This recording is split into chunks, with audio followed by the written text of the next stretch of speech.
Bonjour et bienvenue à l'ouverture de cette deuxième journée des Assises.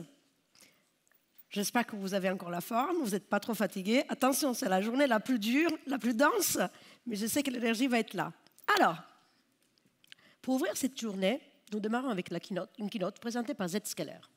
Hier, on l'a vu, on a beaucoup insisté sur le moment de convergence que nous vivons, entre les contextes géopolitiques compliqués, avec les tensions internationales, mais aussi avec une complexité de calendrier de nombreuses élections.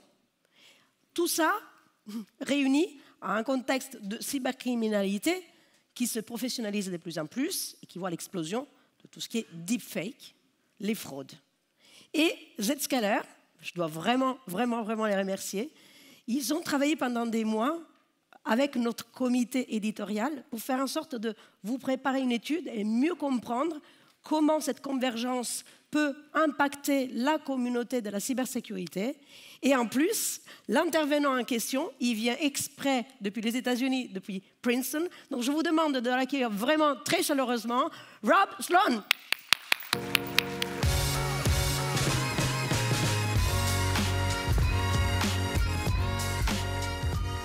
Well, good morning, everyone. Bonjour. I can't tell you what a real thrill it is to be here at Les Assises, to be here in Monaco, to have the opportunity to present to you this morning. I'm really very excited and perhaps just a little bit nervous. I want to talk today about a topic that's crucial for the foundations of our democracies, but it's also equally relevant for your roles as guardians of digital security. Maybe I should start with just a little bit of background about where my point of view, where my reference points come from. I started working in cybersecurity 22 years ago. I spent 9 years working for the UK government in defence and foreign affairs, investigating some of the earliest state-sponsored cyber attacks against critical infrastructure, government and military networks. As I left government, I went into instant response. And I led a team that helped companies investigate and respond to some of those earliest cybercrime attacks, 2011 to 2014, as we're all learning that antivirus and intrusion detection systems and firewalls maybe weren't the answer to cybersecurity that we thought they were. And in 2014, I moved to the Wall Street Journal. I spent almost a decade there writing about cybersecurity, helping executives and board members understand what cybersecurity was in a language that they understood, in the language of business. I joined Zscaler earlier this year. Unfortunately, my role now still allows me to track those topics and to understand what's going on around the world in a variety of fields. As Maria mentioned, I live in the US now, in Princeton. I've been in the US 12 years, but I still have a very keen interest in European politics, European affairs, and trying to get my kids out of the US and over here so they see something of the rest of the world. Now, it probably hasn't escaped your notice that around the world this year, there are a lot of elections going on. 76 countries are going to the polls this year to elect new governments, to elect politicians for the European Parliament, or to hold significant nationwide, municipal, regional elections. Billions of people are going to be casting their votes to decide the future of their nations. But while we're celebrating this exercise of democratic rights, we must also confront the reality that our elections face some sophisticated threats. There are state-sponsored and criminal hackers who are out there leveraging cutting-edge technologies to try and undermine our democracy. Now, there's two key threats to the election process that stand out in particular. Number one is those attempts to hack politicians and election infrastructure. Because nowadays, every digital touch point in that election process is a potential target. And number two, attempts to influence voters with deepfakes and disinformation. Because now, seeing or hearing is no longer believing. Misinformation can spread at unprecedented speeds, and it can sway public opinion at critical moments. Now, the potential for a major security breach threatens not just individual elections, but faith in democratic processes and election results worldwide. And as corporate cybersecurity leaders, you might be asking yourselves what this has got to do with you. Well, I actually think it's got everything to do with you. Because what we're seeing happen in elections, attackers are experimenting. They're trying new things. They're attacking with very little risk. And what they're going to do is take what they learn and apply it to attacking our organizations. They're going to improve the techniques to infiltrate our networks, steal our corporate intellectual property, our customer data, our business data. We all know nation states carry out the most audacious and innovative attacks, but really when it gets serious is when the cyber criminals turn those attacks and make them cheaper, make them easier, make them more effective to deploy at scale. That's where we're really going to feel the pain. So I want to start by talking about hacking attempts on elections. The digital components of elections are under constant threat, and these attacks are perhaps most impactful when they target the candidates and the campaigns. Now, going back 8 years to 2016, you remember Russian hackers attacked Hillary Clinton's campaign, stole data, and then leaked it in the media. Now, it wasn't the first time a candidate had been hacked, but it may have been the first time that the results of a hack really influenced the outcome of the election. We don't know to what extent, but they certainly did influence the outcome. Now, this time, of course, it's a little different. It's President Trump who's been on the receiving end of a successful cyber compromise. In August, we learned from the FBI that Iranian attackers, state-sponsored attackers, had attacked the Trump campaign, had infiltrated their network, and had got access to internal messages. And we also learned that the Biden campaign and subsequently the Harris campaign had also been attacked, though no compromise appears to have resulted in their case. The stolen information was then offered to news outlets. This is the way that the attackers then leverage their voice. They leverage the media to influence the electorate. But I know from my time working at the Wall Street Journal that newspapers are now incredibly careful about publishing stolen documents. They know where the documents have come from. They know how they were obtained. They don't want to be seen as doing the work of the attackers by publicizing the output more. But the information did get published. It got published last week on some independent blog sites. It found its way out into the public. And the information will always find its way out into the public if that's what the attacker intends. Now, I should say, just for balance, Iranian officials denied the allegation that they hacked Trump. Maybe they would say that. And we shouldn't assume that just because we haven't heard anything about Russian, Chinese, North Korean, anyone else hacking elections this year, that it's not going on. It almost certainly is going on. We have to remember that an absence of evidence is not the same thing as evidence of absence. Some hacks might be detected weeks, months, even years from now, and many will go completely undetected. Stealing information from candidates, of course, and not leaking it before the election might also be an effective strategy. Information stolen from a winning candidate by a nation-state adversary could be used for leverage after the election. Or it could be leaked after the election to try and further damage the victim's campaign. Might further deepen mistrust in politics and politicians. But candidates and parties cross only one target. There's also data belonging to voters, to you and me. That's also being targeted. So let me give you a few examples from the last year. Personal information belonging to millions of voters in Illinois and Washington, D.C. has been exposed. Data on 7 million voters in Indonesia, stolen and offered for sale on the dark web. China was blamed for the theft of data on 40 million UK voters. And Iran accessed US electoral databases that used data to send threatening emails to Democratic Party voters. It's not just those, it goes further. Voters in Israel, Ecuador, Lebanon, Turkey, Mexico, Kenya, Nigeria, Zimbabwe, Taiwan, Bangladesh, and Pakistan have all had their data stolen this year alone. Interestingly, though, stealing the voter data may not be the only reason for these attacks. The attacks further undermine trust in elections.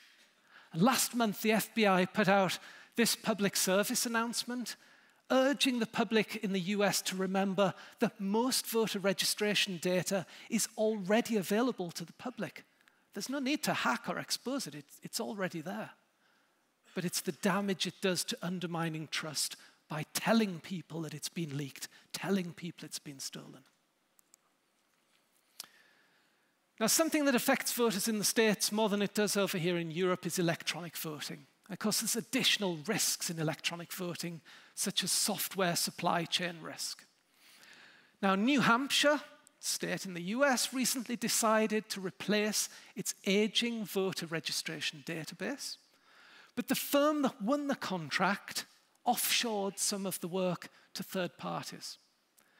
Now, when officials later investigated what that involved, they found that software was misconfigured to connect to servers in Russia. The software connected to open source software code that was overseen by a Russian computer engineer, and if that wasn't bad enough, he had previously been convicted of murder. Not a very nice guy. And a programmer had hard-coded the Ukrainian national anthem into the database as a sign of support for their country. Now, had any of this been discovered after the election, particularly if there were questions about the results, I think we all know in the US there will be at least one candidate who's disputing the results at the end of the election. You can imagine how damaging that would have been.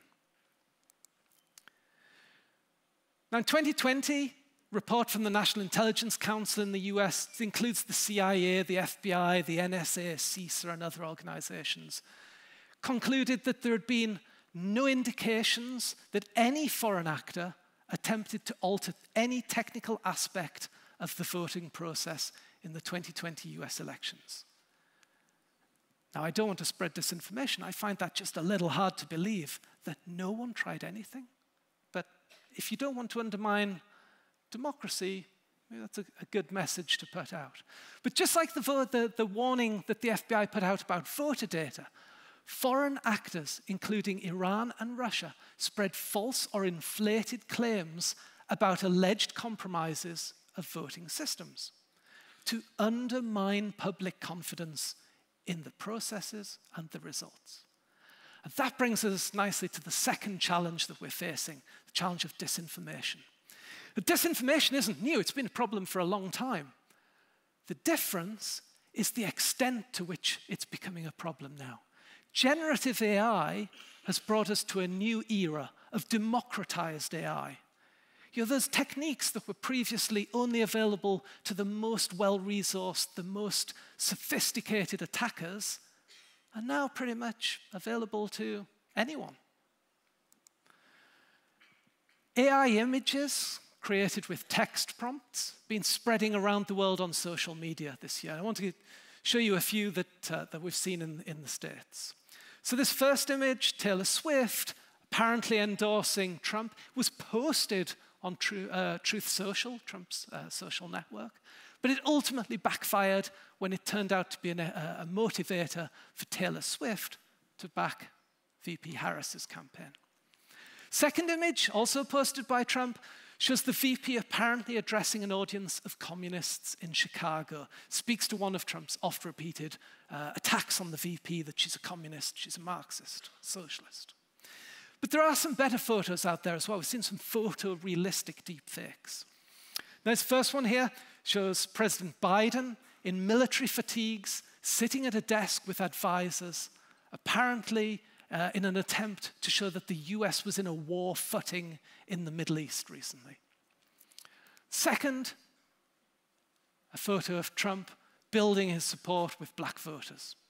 Now, these images can easily be identified by software as being AI, but they're a little harder for the average voter, the average citizen, to tell that they're fake, especially if you're looking in a feed of hundreds of different images in your Facebook feed.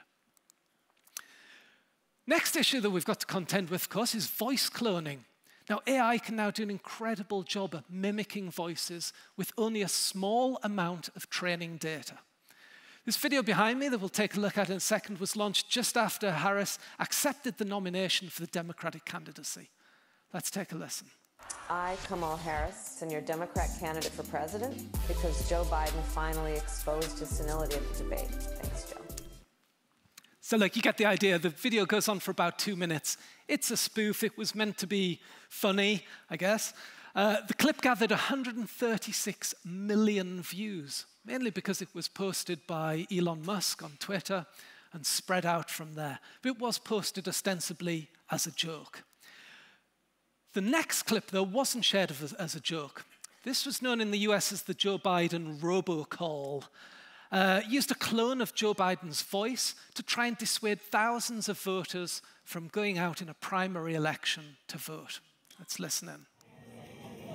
Important that you save your vote for the November election.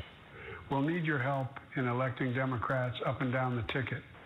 Voting this Tuesday only enables the Republicans in their quest to elect Donald Trump again. Now again, the quality of the voice is really good. It'd be very, very difficult for the average voter receiving that on a phone to tell the difference between a cloned version and the real version of President Biden's voice. But this is also a good example of the consequences of using voice cloning to try and fool the electorate. Man behind the clip, behind me here, political consultant Steve Kramer, now faces 26 federal charges and a potential $6 million fine. And the telecoms company that transmitted the calls also faces consequences. They're facing a $2 million fine from the Federal Communications Committee. Kramer said he was trying to send a wake-up about the potential malign uses of artificial intelligence rather than influence the outcome of the election. We'll see if the jury buys that when it goes to trial later on this year. Timing of these attacks also matters. You remember back in 2017, the data was leaked from President Macron's campaign shortly before an election. This happened again last year at the Slovakian elections. 2 days before Slovakians went to the polls, fake audio clips started spreading on social media that mimicked pro-EU candidate Michal Šimečka's voice. Now, the voice was saying that if he won the election, he would double the price of alcohol, double the price of beer to curb alcoholism in the country. You can imagine that didn't go down very well with the electorate. But because the audio went viral in the last 48 hours, it was at a time when the mainstream media wasn't allowed to report on political topics. So it wasn't possible to debunk the call. Now, Šimečka ultimately lost a tight race to pro-Russia candidate Robert Fico, and it's unclear to what extent this disinformation might have tipped the balance in his favor. Now, despite the hype, deepfake videos are still very much in their infancy. We haven't seen them that much, which is why we still see a lot of what are called cheap fakes that use video editing techniques instead of AI. The clip behind me, we'll see Vice President Kamala Harris and Governor Tim Walz. They're visiting a school. The video on the left is real. The video on the right has been manipulated. Let's take a watch. I'm not asked this yet. I'm going to get myself Okay, go on. with this sign.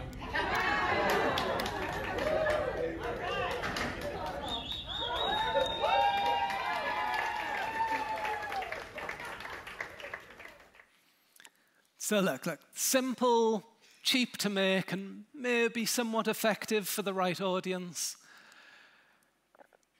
But deepfake videos are nowhere close to full maturity at this time. They don't look right, they don't feel right, but they will. By the time the election comes around next time, in 2, 3, 4 years' time, it's going to be virtually impossible to detect fact from fiction. We have seen deepfake videos circulating, particularly in Venezuela, Pakistan, and Mexico, but I really want to highlight India. Deepfake videos like this one behind me were used extensively in India's election this year. This one was shared by Prime Minister Narendra Modi to his followers, but Indian campaigns spent $50 million on creating deepfake videos to try and reach their voters. That suggests to me that they're seeing some sort of return from those videos. I watched an awful lot of these videos. Some of the stranger ones, there are deepfake videos of dead politicians and dead entertainers who have been brought back to life in deepfakes as kind of a show of nostalgia to get the voters excited again. Very strange. I'm not sure it would work with every country, but it seems to work in India. So the threats to elections, multifaceted, complex. Each type of attack has the potential to undermine democratic processes in different ways. But here's the takeaway for me. Those attack vectors and techniques, they're not unique to elections. They're the same techniques that are being used against your businesses every single day. Understanding and learning from them is critical for every cybersecurity leader here in the room. Now, I want to give you an example next of how these same techniques are used to target businesses. And the first example I have is from very close to home.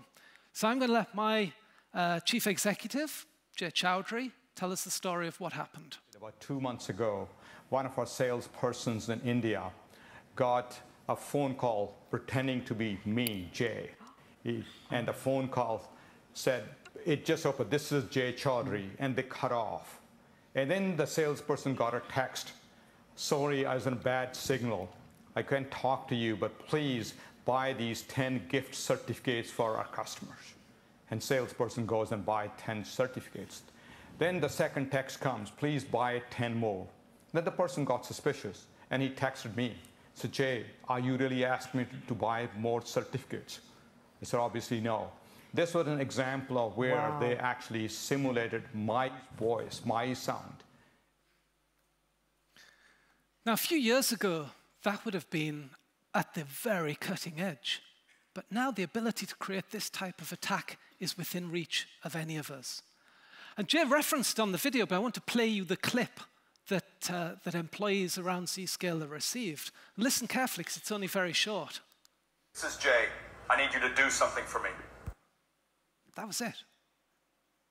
11 voice-cloned words were all that was needed to get an employee to go out and buy $1,500 of gift cards.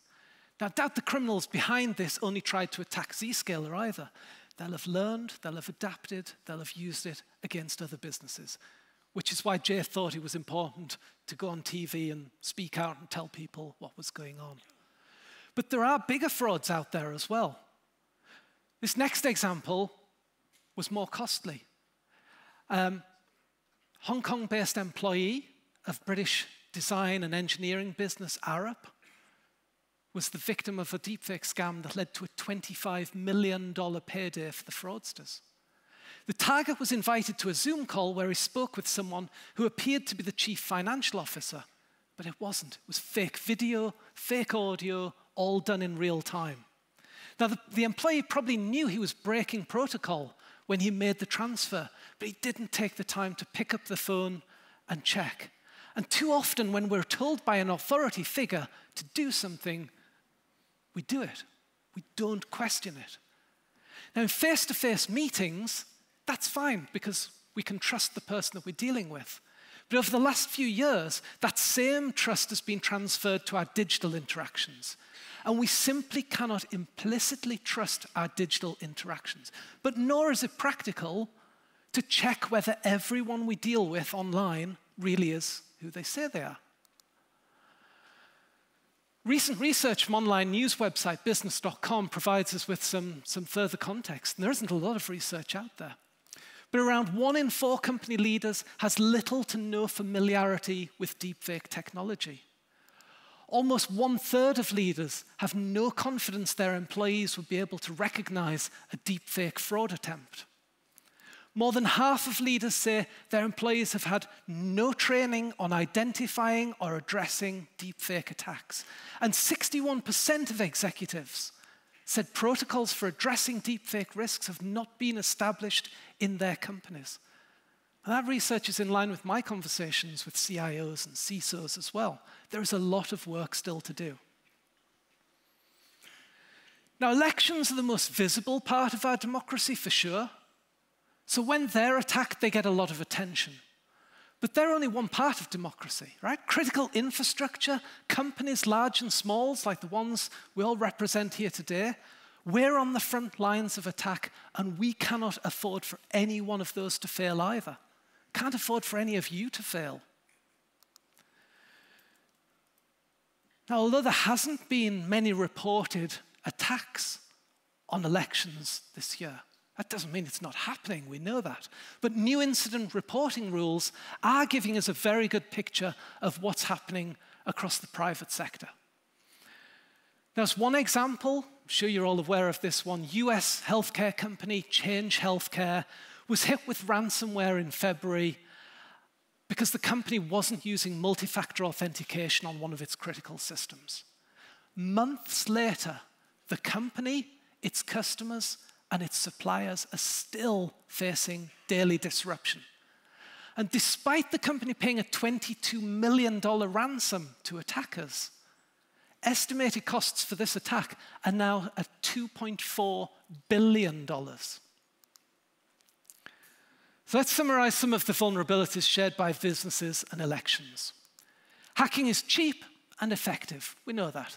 The risks are very low, the potential rewards are very high. Attackers have embraced AI and are exploiting it. They're experimenting with it, they're learning from it.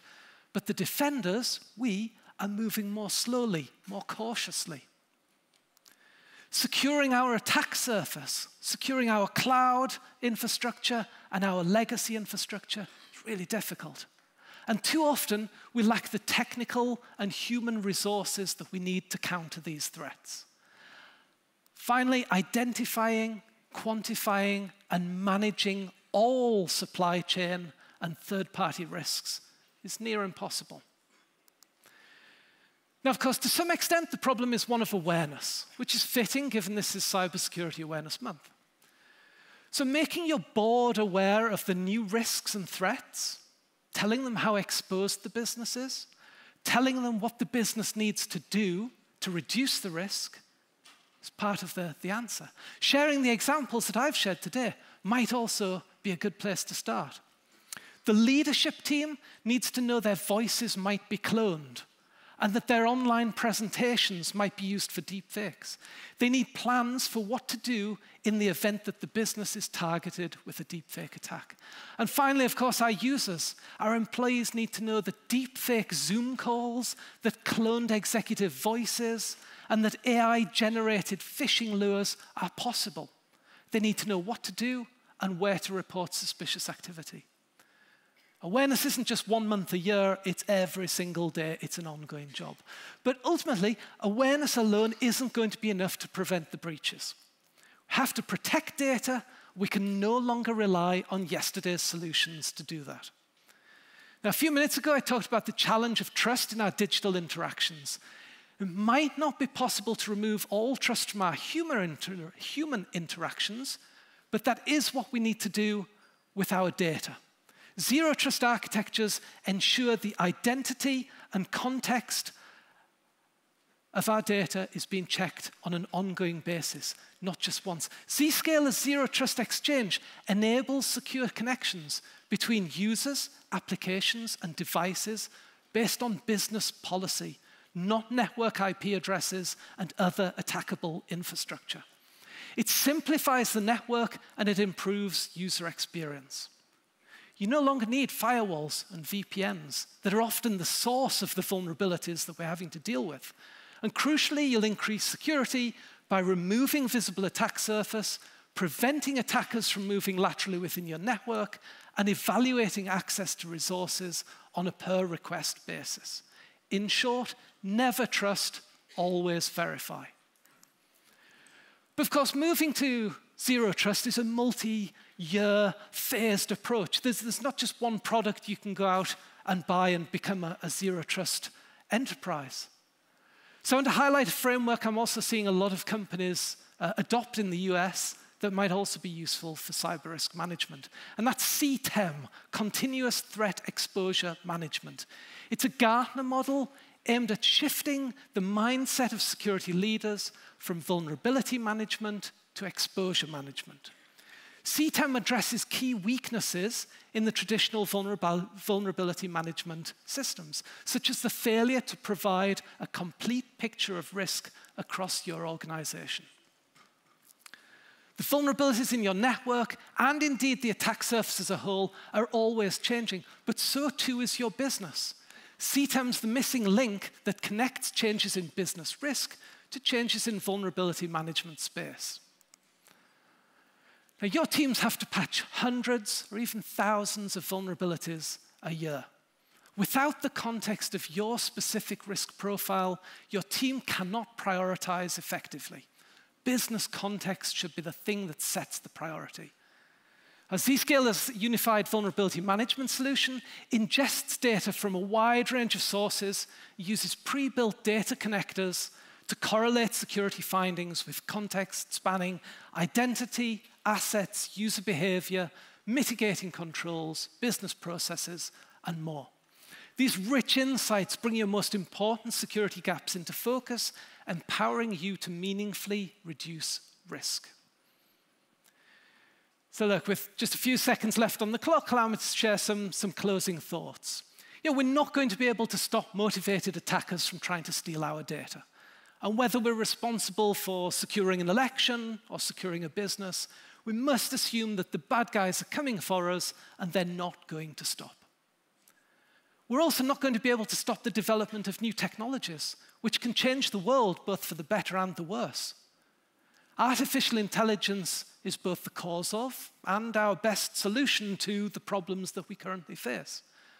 But if we're to stay ahead of the attackers, we need modern zero-trust architectures. We need to embrace AI to attempt to stay ahead. And Zscaler is here to help you achieve that. If you have feedback or questions, I'd love to hear from you. Feel free to email, connect on LinkedIn, or come and visit me and the rest of the Zscaler team at stand L12. And if you want to learn more about Zero Trust, one of our customers, Capgemini, will be on stage tomorrow at 10:30 talking about their experience of adopting Zero Trust to secure their 350,000 global users. With that, thank you for your time and attention. Really appreciate it. Enjoy the rest of the event, and I'll hand it back to Maria. Merci beaucoup. Thank you so much.